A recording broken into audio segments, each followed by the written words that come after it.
This is Critical Nonsense, our high-lowbrow show about culture, science, and tech. This week, Aaron asks us about being seen.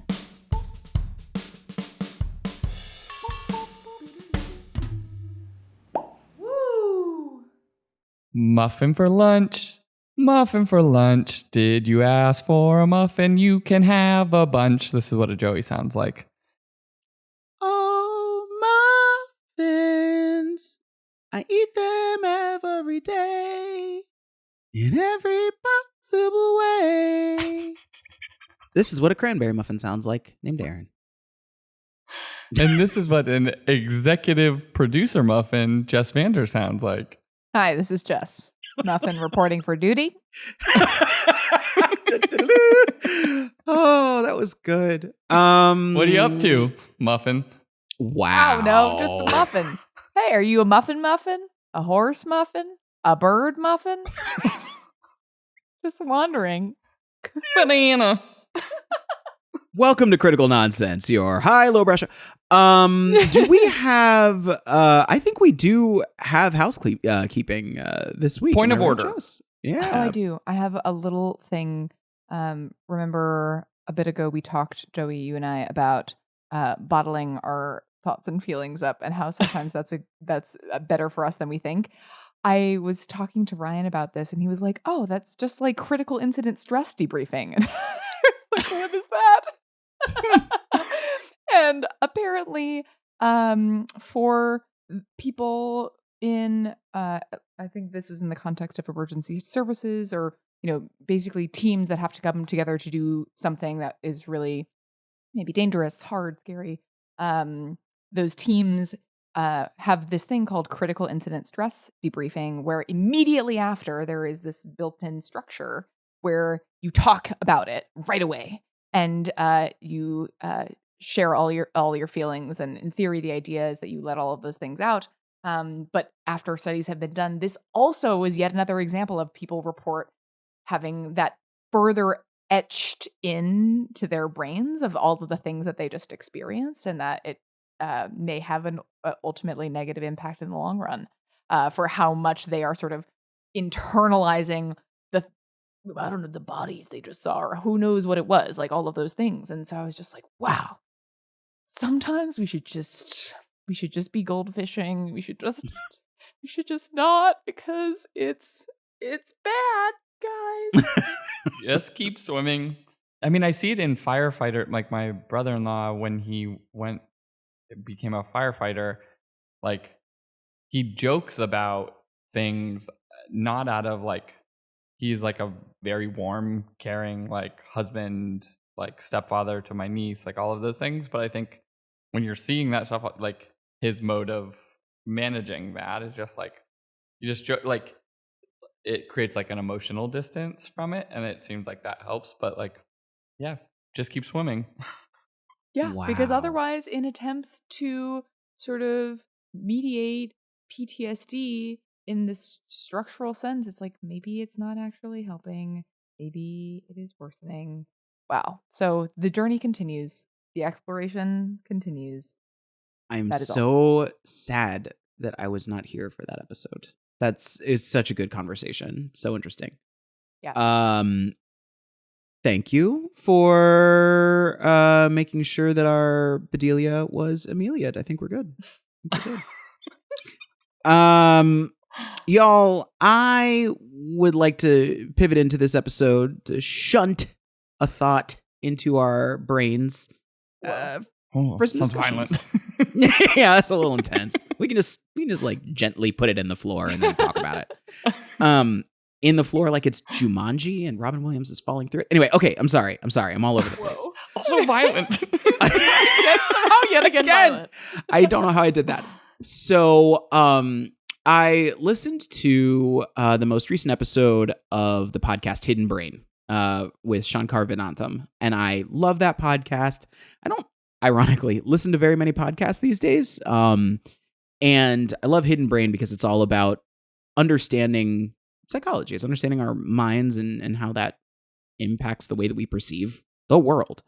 And the most recent episode was in conversation with a psychologist who was really focusing on the notion of being seen and what it is to be seen. What are sort of the attributes that contribute to being seen? And what are the psychological and physiological benefits of being seen? Obviously, we're not going to do a podcast on a podcast. You should go listen to that episode of Hidden Brain. But I guess after listening to it, it took me to a lot of, I guess, the three of our kind of like coaching styles that I've observed for working with people, and how that connects with, I think, our own individual value systems and just like who we are as people. And so I was really curious and really interested to talk to y'all about this. And I guess the question that comes to mind for me is, how do we make people feel seen? Don't perceive me. Wait.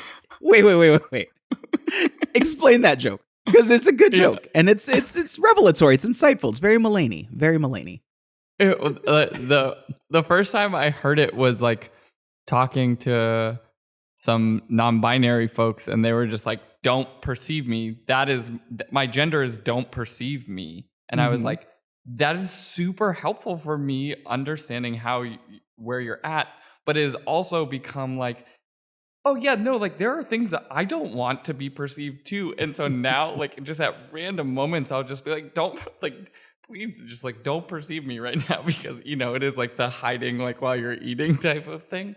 But that idea, I also think my style or my answer to this question in some ways is nerdy shock.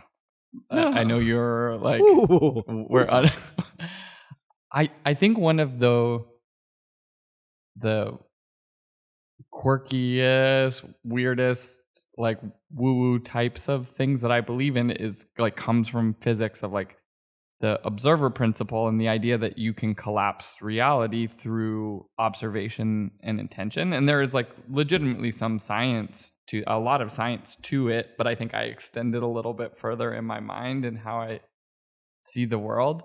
And so honestly, like my approach to it is like trying to both allow people to be not perceived, even if I am perceiving it, allow them to have that feeling of being able to, you know, not sort of carry the burden of eyes on you, or whether that is literal or metaphorical eyes on you, but also like in the things that need to be fixed or worked on, or like areas that need to be grown in, using being seen as like an opportunity to say, like, in the same way that like wave functions collapse into particles, like this is an area where, you know, I can see like there's opportunity for growth and to accelerate your career and to be able to do more and whatever, and like using observation selectively in those moments. And of course, like acknowledgement on the other side of like perceiving a thing that you think they would appreciate being perceived, but then like trying to separate like being a good pattern recognizer and being keyed in on people's energy and vibes, like recognizing like even if you see something, sometimes it is more appropriate not to say something if it's not going to be helpful. Interesting. Is that then implies that you have a gauge of whether that thing will be helpful or not? And it's interesting because I think I feel like how when you said burden of eyes, I was like, oh no, it's me.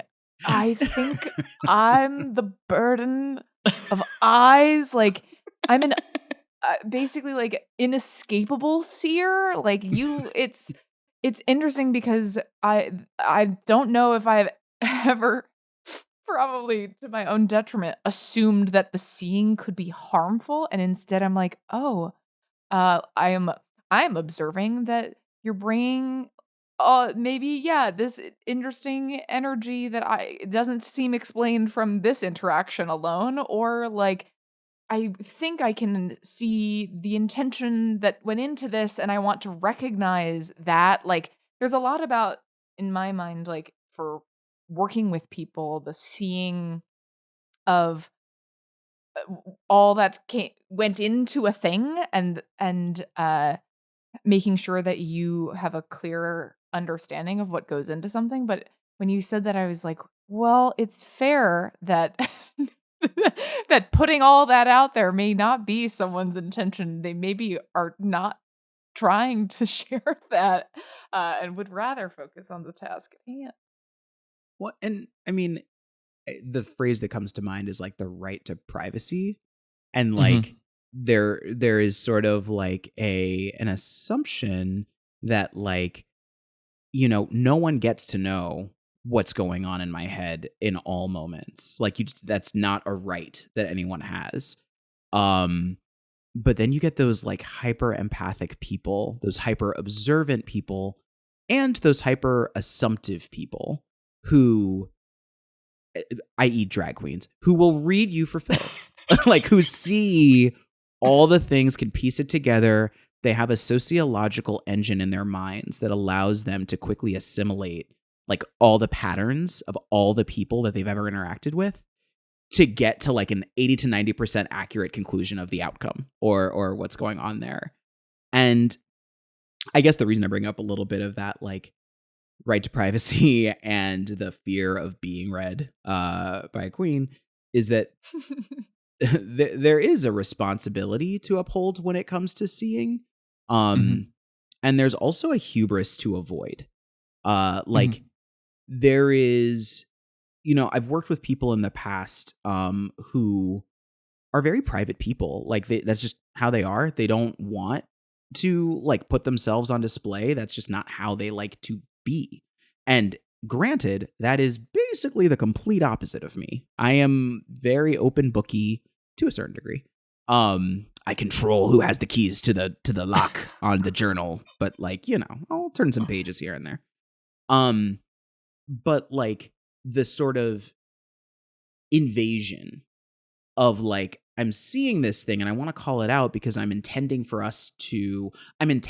you to understand that, like, I'm observing this because I want to help you, or I want to show that I understand you, runs into some people's need for like, I'm not asking you to see me.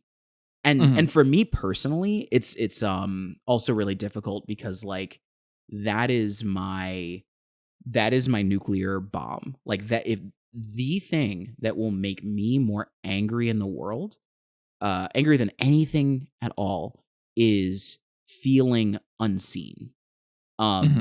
Is feeling that I am not being, like, the totality of my intention, all that is not being seen. And it comes from a personal place. It comes from like family and growing up and childhood and all that. But as a result, I over-index on doing that with people. And I really want people to be seen. I really want people to feel that I understand them and that I'm taking them in as a full person. And I've been kind of surprised that I've learned that, like, that isn't universal. Not everybody wants what I am desperate to give in that regard. Well, there's something that you said in there about sort of, but both in this idea of like wanting to be seen in certain capacities and not wanting to be seen in others, but the difference between what you think you're showing and what someone else might be seeing, and where there could be a delta, right? Where you think like, I'm keeping this thing to myself, but in reality, whether to everyone or to certain people, it's not actually hidden. And then the question becomes like, do you talk about it? And like, there are instances like for myself, I've talked to you both about like getting pulled aside, like by a good friend who cares a lot about me at the end of last year, and like getting seen in a moment where when she asked to hang, I already knew that I was going in to be seen, and that it may not be comfortable but was necessary and coming from care. Yes, Mm. this Mm. is precisely the split that I feel like I was reacting to earlier. When I feel like I'm hearing your own personal desire and then the thing you provide to others, Aaron, is almost like acknowledging showing. Like Mm. you're trying Mm. to acknowledge what someone is trying to Mm. signal to you, what they want you to see. And that is different, I think, from Mm. seeing, which might just be not right, you're saying, Joey, like not a thing that they intended at all. But for you, Aaron, it seems like it's that the intentionality. Like Mm. if you get even a whiff of someone intending something, that you want to reflect and honor that intention. Yes. Because it seems like that they're doing that for a reason. Mhm. Meanwhile, seeing can traverse intention, and it can even go into indirect places. Like you can see someone not only for how they're acting, but you can even maybe see like, when I looked at this thing that I'm reviewing, I'm noticing this pattern. I Mhm. wonder if that could be coming from you thinking this thing. Like it, you start to like go up the Yeah. tunnel, and you're like, I'm wondering if it's coming from here, and maybe that is an unrequited or unrequested interrogation now, even though it might be a useful and productive observation. It's so interesting. I think that empathic leaders explore that process of like going further up the chain, and like at some point you get advice from someone who says like be careful with that.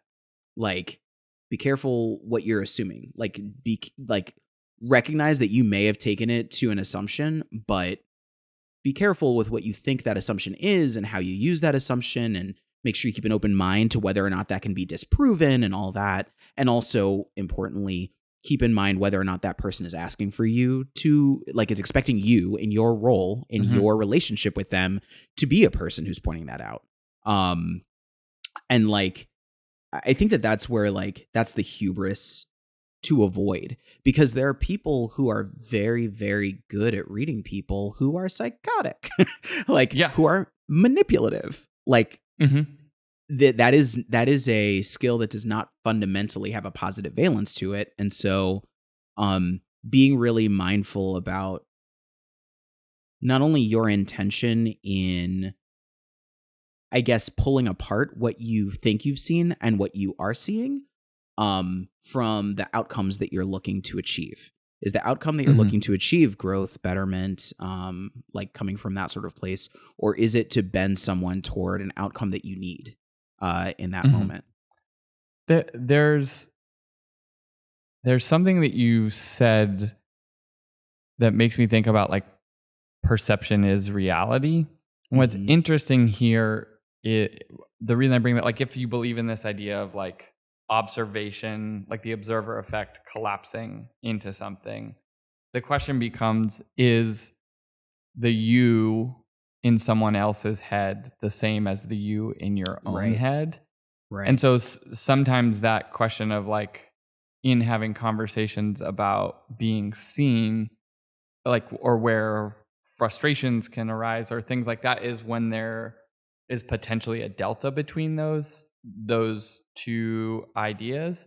And still in like comes back to that idea of like how much like how much do you understand you are showing or not, versus what someone like that like messiness between these, you and another party, and thinking like, oh, I'm doing a good job of like putting on a good face, or like, you're like, I'm okay, like no one knows that this is how I feel in a moment or whatever. And it's like, actually everyone knows, like you weren't hiding it, but we just didn't talk about it because of that question of like, is this okay? Right. Like my friend being like, I was putting on a good face. I was like, I wasn't, you know? I just had this like revelation of how this ties to white lies and surprise parties. Hmm. I promise this relates, I love this. but I I have been told that like one of my worst traits is that I ruin surprise parties and I ruin surprises in general. I've also been told that. Because Huh. I take joy and like my own self-satisfaction of like, huh, that didn't check out and it could be related to this and I noticed this thing. Ha ha. I see what is happening and someone's like, are you kidding me? Like can you just not like and even if you did, can you hold your tongue so that I can feel the joy of surprising you? Like can you just be cool and let me do this for you because you can understand where I'm maybe my intention is to do something nice for you. But there is an interesting seeing override where it's like, Mm. I think you sort of were getting after this, Aaron, of like the outcomes you're seeking to achieve. Like if you start being like, I'm seeing because I like to see, and here I go. And there's nothing that can stop this seeing train. And then all of a sudden you create the rift, you create the delta with someone else's intention of like, nope, not the vision, not the plan. Mhm. Here we Mhm. go. And I think this can certainly happen in the same way in work, not necessarily intentionally creating a surprise, but even when you're reviewing something where someone's like really excited about a big idea and if you like jump the gun, you're like, it's like this. And they're like, well, yes, it is. I got there, but you also got there, so fine. Like, how do you not like just sap the satisfaction out of people? Is I feel like another part of this, not just sort of the core identity of it all. Man, it's so interesting because like you're so perceptive, and I this is just a quick note of gratitude to both of you, and well, maybe not gratitude, but like appreciation. Like I am so happy to have gotten to know you both, but also getting to work with both of you because you're so different than me, and you're so different than each other, and I learn micro things constantly from observing you. And so there's even in my own seeing, or seeing is different than observing. In observing how you handle different things, I'm like, that's a different way than I would do it. Putting that in my toolbox. Ooh, that's a different way to do that. I'm putting that in my toolbox. And you're really good and really prolific in the ways that you engage in that way. So I I see you seeing, and I appreciate your seeing. But also both of you being terrible with surprise parties. That's hilarious. Like it's not a thing that I would ever think about for either of you. Ever. It's like the last several people like in my personal life and some people at the company that have like announced that they're pregnant. I was like, oh yeah, I knew. Like for sure. Like this is not a or like gifts that I'm being given. Becky's like, do you know what the gift I'm giving you is? And I was like, no. Definitely no, for sure. Of course and not. I'm like, yeah. Like it's I mean, it does, right? Like this, to your point of like the question of like, how can you turn it off? Where do you apply it? Like what is inherent? What is sort of a way about moving through the world? Is it inherently positive? Definitively, like there is no valence to it. Like it is a skill that can like very easily be deployed for good. But like you said, like there are, sociopaths and psychopaths who are have enough emotional intelligence to be able to like understand how to manipulate the emotional tenor of a interaction. But that like sometimes it does feel like a burden insofar as like you're seeing a thing that someone doesn't want to see and you care about a person, but you don't talk about it because you're respecting them, but like you're also then aware of what could be some like pain that a person is going through or struggle, and trying to like respect the distance that they're presenting. The flip side is, right, like you're in these conversations about like loneliness or things like that, like and people wanting to be seen, like understanding that every aspect of being seen isn't necessarily good. And so even for myself, like I appreciate when someone sees a part of me that I don't necessarily like love or think is like my best skill, because at least I know that that person was attending to me with their attention in some capacity that demonstrates care, even if that particular thing they don't like. Like obviously if those things stack up of like, did you know your feet stink? And like whatever. Then obviously, you know, the dynamic. But if someone is, you know, you both have like read me for things at different points where I was like, oh, wasn't aware of that. And also those are not the only things that you are giving me. And so being able to balance that, I think that, you know, hypersensitivity to it always having to be positive as part of like a caring relationship, that's the difficult part. And so you brought up the idea of assumptions, right? This question of like, you have to make an assumption in like a friendship or a work relationship or whatever it is, in some instances that you have to give someone a thing that may at least be temporarily painful or undesired, but in the hopes that it will be longer term positive. And you hope that you're good at like getting a read on that calibration, or you have a strong enough relationship that even if they're mad at you in a moment or frustrated just in like bringing their sight also to a thing that might need to be seen, that part's hard and it's like uncomfortable. Like it doesn't get any more comfortable. Like how, you know, we can talk about it in the work context. How many times have we had to have conversations with people that we're collaborating with, even like peer relationships, senior relationships, junior relationships, whatever it is, where you're like, we're going to talk about a thing that sucks. Can we work through it? You know? Yep. And it brings to mind two things. First of all, I read something this morning that was, I think it said, always believe an overthinker who says they love you, because they've thought about all the reasons why they shouldn't and they still do. And I felt very seen and attacked. Yeah. Thanks, Instagram.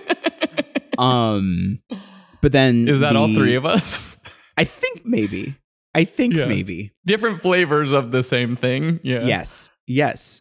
And then the other thing is that there's some of what you were speaking to, Joey, gets at like this like little cocktail of like situational awareness, subjectivity, and signposting and like invitation, which I think are all really interesting. Like you know, when it comes to the workplace or when it comes to work that's being done, there's almost an expectation that there will be some sort of a like, we're going to have to talk about a thing at some point. There's going to be something that somebody says to you that you didn't know about yourself that you're going to have to deal with. And like, that's like a part of the structure of a workplace and having feedback. Collaboration. Yeah. And then there's like collaboration or friendliness or like the other relationships that we have where it's like, not necessarily expected, but there are certain people who you bring into your life and they know that you expect that of them, you know, where it's like there are certain people. I guess where I'm getting at is I think that like seeing someone and sharing what you've seen are both like they both require leaping over a chasm of assumption, as you put it. Like there are certain things that are assumptions when we share those things. And I think it's interesting as a practice to state the assumptions before stating what is seen, or at least the like perception of assumption or the awareness of assumption. And then also recognizing that what I see is still going through the filter of me. And although, I'm very proud of like the data that I can see and my ability to like work through it, you as the recipient still have more data that I will never have about why you projected that the way you did or why you're approaching that the way you did. And actually there's a story in the Hidden Brain episode that was really interesting, and it was touching on like seeing the unseen and how beneficial that is. And they were relaying a story of a therapist patient. The patient had been coming to the therapist, and after their first session, they left and said something to the effect of like, I don't want to come back. Like, we'll see. I'm pretty busy. I don't want to come back. And the therapist ended up like, she just read it and was like, this is a little bit odd. So she called the patient and said, hi, I noticed that you had some apprehension about coming in next, but it might be great for us to talk about that apprehension itself and to see like what was going on there. Ultimately, the patient came back, and after working together for a long time, the patient played back that she felt more seen by the fact that the therapist just noticed that she was uncomfortable in that moment, and that created a sort of gel and cohesion and an openness that they could bring to these sessions, and they could really start working on themselves. And I think that like is an incredible act of situational awareness and sort of being of like approaching it with an openness and not like vocalizing I assume that you don't want to come back because your PTSD symptoms are highly flared in this moment. And that's a nugget that I'm taking away from that. Again, everybody needs to listen to that. It was a really good episode. Lots of interesting data points. And I guess the last thing that I'll say in relationship to this is that the thing that I walked away with at a macro level is that like, it's the sort of thing that we all deal with in our lives. Just being social creatures. We deal with seeing and inadvertently not seeing our parents, our friends, our kids, our colleagues. It's just a part of it. And we all go through things that we can see and not see. And allowing ourselves to do that, allowing ourselves to actually engage in that act makes for a better societal fabric, literally. Strangers, one-off interactions, when you're at the store, just like checking out, like all those moments of seeing someone, they do an amazing job of bringing us together as a people. So yeah, that's why like when you have like positive interactions with like, or I'll say for myself, like when I'm like going to a coffee shop, or like Becky's like, why do all baristas love you? And I like had to think about it at some point. I was just like, I don't know. And I'm like, I think I just like see that, like engage with them like as a person. yes. But I think that idea of like, can you see people to like the depth through your everyday is so valuable. And also, like for me, the reason I don't ride the subway is in large part because of this. Like it's too much seeing for it. Is like I went to an executive meeting yesterday. Meeting went great. There was no like weirdness in the room, but there's so many social dynamics at play in that meeting at another company, and I'm observing all of them. And when I leave those meetings, like we were with a team that it went great, and everyone on the team I think was like doing like a little after action. How did this go? And I'm having to ventilate everything that I saw because I'm carrying it. Like I need to say it out loud. Yes. Did you see this thing? This thing went this way. That person was interacting with this person this way. And I can see the whole thing, and I can't like sometimes that like weight of seeing is like so heavy. Like if I don't expel it somehow, I'm like, God, I sound like I don't know what I sound like, but I'm in the car and no one else seemed to have that degree of like need to ventilate all of those things. But I just needed to get it out. And also like maybe this will be useful to them in the future as they're like working on a project. Hard relate. I think this is like a primary driver of my social anxiety. I know so well that they don't want to talk to me. So why do I feel like I must keep trying? This is the worst. Oh, wow. This is so interesting. Can I just wrap myself into a corner? Do it. Yeah. I feel like we've covered seeing for me, for people like you and me, Joey, maybe, who can't help but see and have our own either anxieties or needs or weird isms that drive us to see because we can't help it and we need to for some reason. But I think the bulk of this conversation, we talked about seeing for them, and that there are a few different kinds of this. There's like the no risk, no reward observing, which is a thing common of empathic people like us and probably like those in our field, where we can't help but notice something. But if you decide to do something about it, there are two possible outcomes. One, which is acknowledging, which bears some risk and some reward because you're calling out an intention that someone overtly signaled to you, which might be less helpful if it's something that they put out, but they didn't really intend for anything to come of it. And then you're doubling down and they're like, yeah, that's fine. But it could be nice if they put it out there and you're like giving them a double thumbs up. Like, I'm sure that happens a lot for you, Aaron, as like a chronic acknowledger. Like, it doesn't hurt. It can only really help. Chronic acknowledger. That's right.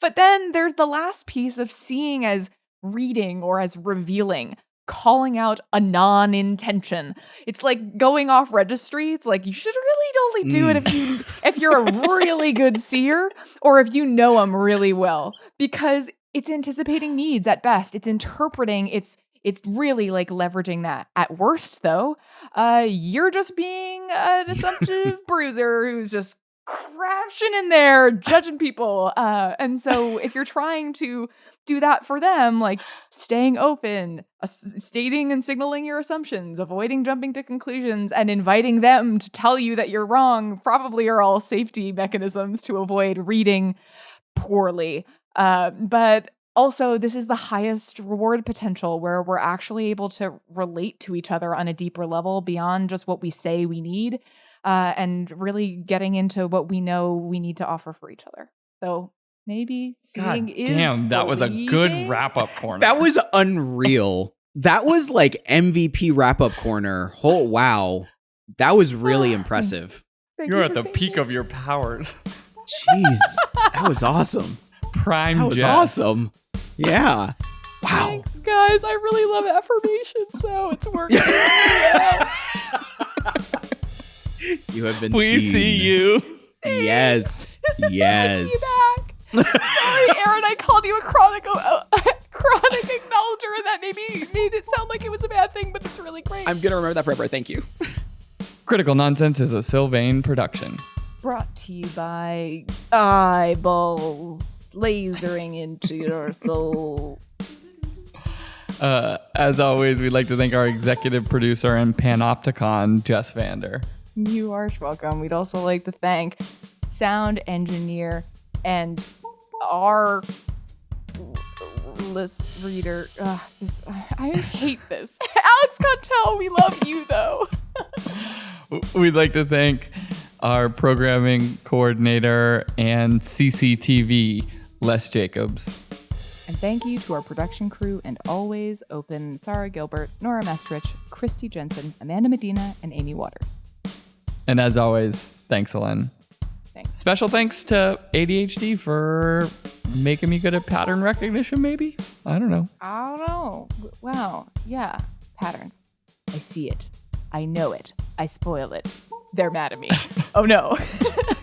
Oh, no. Sorry for ruining the surprise. Thank you. Mean it. Bye. They're yelling, no, don't perceive me. Oops, I did it again. I just like the idea of you like popping like your head into the screen and being like, I see you. I see you. We're like, I saw that. I saw it. I saw that. Sorry. That is actually it. Well, we did it. Seeing nerds among us. Okay, yeah, we did it. Okay, bye. Love you. Bye. See you. Bye.